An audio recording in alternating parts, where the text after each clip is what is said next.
গান্ডিখানা না চলিব জলক সবের ফাঁসি চাই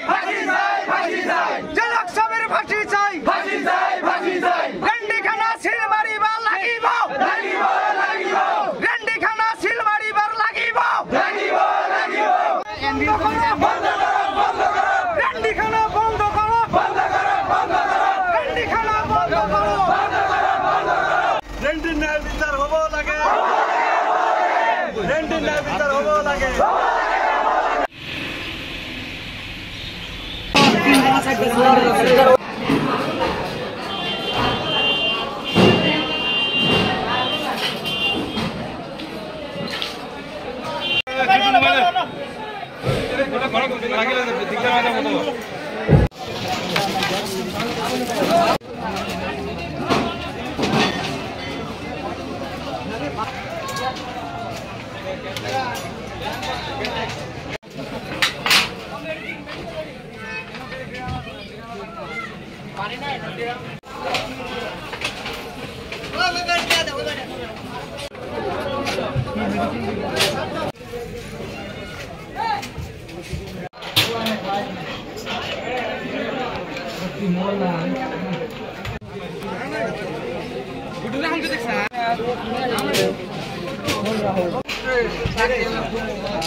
মানে এটা গণমন করতে আমরা টের পাচ্ছি না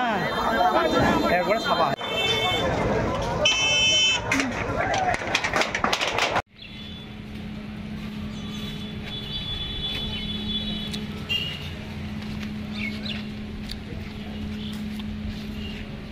অল্প নিয়ে আসে